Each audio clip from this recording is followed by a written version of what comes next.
సువాసనతో ఆకలి పెంచే, రుచితో మనసు గెలిచే చనా దాల్ పులావ్ రెసిపీ మీకోసం. చాలా తక్కువ పదార్థాలతో అద్భుతమైన రుచితో ఉంటుంది. ఒకసారి మీరందరూ కూడా ట్రై చేయాలి. ఆరోగ్యం, రుచి రెండు ఒకే ప్లేట్లో ఉండాలంటే మన చనా దాల్ రైస్ రెడీ చేసుకోవాల్సిందే. లంచ్ బాక్స్లోకైనా డిన్నర్కైనా చాలా చాలా బాగుంటుంది. దీనికోసం ఫస్ట్ ఇక్కడ నేను 2 కప్పుల రైస్, అరకప్పు శనగపప్పు తీసుకొని బాగా కడిగేసి ఇలా నీళ్లు పోసేసి పక్కన పెట్టేసుకోవాలి. నెక్స్ట్ 2 బంగాళదుంపలు, 2 టమాటోలు, ఒక పెద్ద ఆనియన్ని ఇలా సన్నగా కట్ చేసుకొని పక్కన పెట్టేసుకోవాలి. బంగాళదుంప ముక్కలను కొంచెం పెద్ద పెద్దగానే కట్ చేసుకోవాలి. కొద్దిగా పుదీనా, కొద్దిగా కొత్తిమీర కూడా నీట్గా కడిగేసుకొని పక్కన పెట్టేసుకోవాలి. నెక్స్ట్ ఇక్కడ స్టవ్ ఆన్ చేసి కుక్కర్ పెట్టేసుకొని ఒక 3 టేబుల్ స్పూన్ల నూనె, 2 టేబుల్ స్పూన్ల నెయ్యి వేసుకోవాలి. నెక్స్ట్ ఇక్కడ చూపిస్తున్న పులావ్ దినుసులన్నీ వేసుకోవాలి. బిర్యానీ ఆకు, స్టార్, చెక్క, లవంగాలు, యాలకులు, కొద్దిగా జీలకర్ర వేసుకున్న. నెక్స్ట్ ఇక్కడ మనం కట్ చేసుకున్న ఆనియన్స్ వేసుకొని ఇవి ఎర్రగా వేగేదాకా వేయించేసుకోవాలి. ఇలా కలర్ చేంజ్ అయిన తర్వాత 4 పచ్చిమిర్చి చీల్చి తీసుకోవాలి. 1 స్పూన్ అల్లం వెల్లుల్లి పేస్ట్ వేసుకొని అల్లం వెల్లుల్లి పేస్ట్ బాగా ఎర్రగా వేయించుకోవాలి.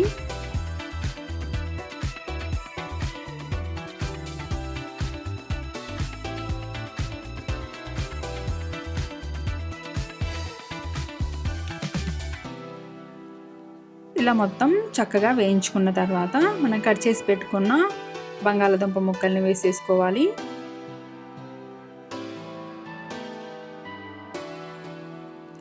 ఇవి ఒకసారి బాగా నూనెలో వేయించుకొని కొద్దిగా కట్ చేసుకున్న టమాటోల్ని వేసుకోవాలి.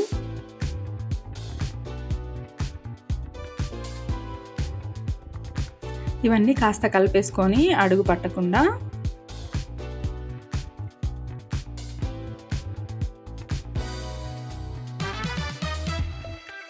పావు టీ స్పూన్ పసుపు,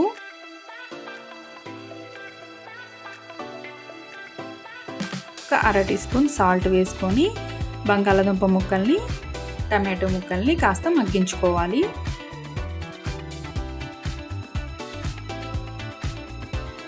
మధ్యలో ఒకసారి కలిపేసుకుంటూ ఇలా మూత పెట్టేసుకొని బంగాళదుంపను, టమాటాలని మగ్గించుకోవాలి నీట్గా.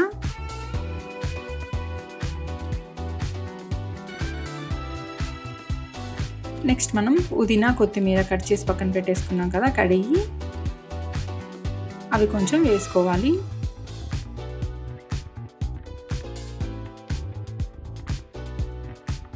ఇలా అంతా ఒకసారి కలిపేసి మళ్ళీ మూత పెట్టుకొని కొద్దిగా మగ్గించుకోవాలి. నెక్స్ట్ ఇలా ఇవన్నీ మగ్గించేసుకున్న తర్వాత నెక్స్ట్ మనం ఇక్కడ ఒక 1/2 టీ స్పూన్ కారం, ఒక 1/2 టీ స్పూన్ ధనియాల పొడి వేసుకోవాలి. ఇవంతా ఒకసారి ఇలా కలిపేసుకొని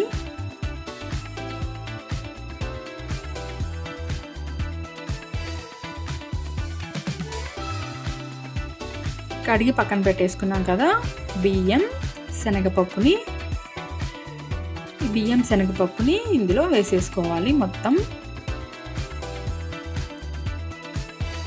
ఇలా మొత్తం వేసేసిన తర్వాత ఒకసారి మొత్తం కలిపేసుకోవాలి. ఇందులో నీరు మొత్తం ఇలా పోయేదాకా కలుపుకుంటూ కొద్దిగా వీటిని వేయించుకోవాలి, బియ్యంని, శనగపప్పుని.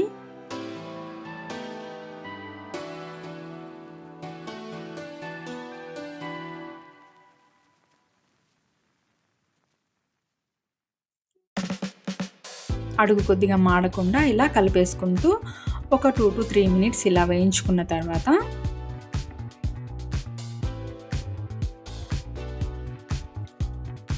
2 కప్పుల బియ్యం తీసుకున్నాం కాబట్టి దానికి డబల్ నీళ్లు పోసుకోవాలి.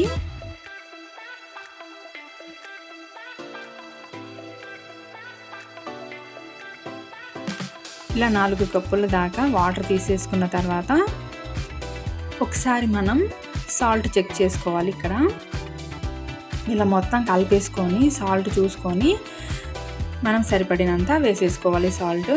సాల్ట్ వేసేసిన తర్వాత మళ్ళీ ఇంకొకసారి కలిపేసుకొని